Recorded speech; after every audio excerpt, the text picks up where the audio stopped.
ये अपने आप में कोई मतलब हैरानगी की बात नहीं है कि टेरर अटैक हुआ है।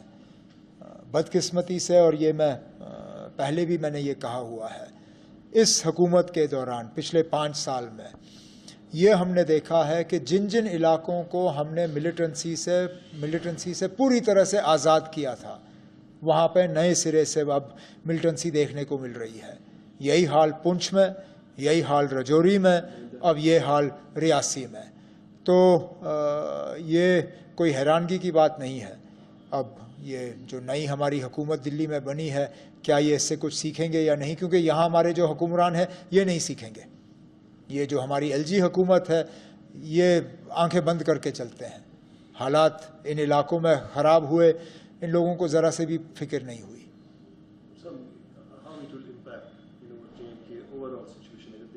एक तरफ से आज का बयान जो था GOC 15 कोर का, the situation on borders are normal, but another side such incidents.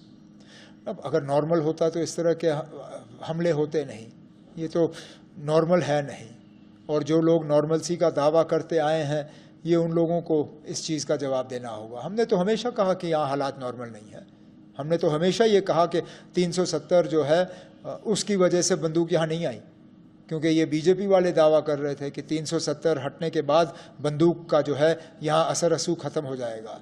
लेकिन ये बंदूक जो है ये 370 की वजह से यहाँ नहीं आया, और 370 के हटने के बाद ये बंदूक खामोश नहीं होगा। इस बंदूक को खामोश करने के लिए एक बातचीत का माहौल बनाना होगा, और उस बातचीत के माहौल को तैयार करने में दोनों मुल्कों को अपना रोल अदा करना होगा। अभी फ़िलहाल तो हमें किसी भी साइड से कुछ नज़र नहीं आ रहा है, और इस हुकूमत को अभी बने हुए 24 घंटे भी नहीं हुए। थोड़ा सा इनको संभलने दीजिए, इन्हें भी वक्त लगेगा दोबारा अपना कारोबार शुरू करने में। फिर देखते हैं आगे कहाँ तक पहुँचते हैं ये। हाँ, वो 3rd टाइम तो है, लेकिन ज़िंदगी में पहली बार कोalition। अभी तक शायद 3 या 4 बार गुजरात के मुख्यमंत्री रहे, कभी कोalition नहीं। इससे पहले 10 साल मुल्क के वज़ीर आज़म रहे, कोई कोalition नहीं। यहाँ तक कि पिछली हुकूमत में जिस तरह एलाइज़ को बेइज्जत किया गया क्योंकि उनकी ज़रूरत नहीं थी, ये पहली मर्तबा है कि वज़ीर आज़म साहब को कोalition चलाना पड़ रहा है। अब इसका मुल्क पे क्या असर होगा, बीजेपी या हुकूमत की कारकर्दगी पे क्या असर होगा, ये देखेंगे हम। लेकिन ये कोई बड़ी कामयाबी बीजेपी का तो है नहीं। बिना एलाइज़ के वो हुकूमत नहीं बना सकते।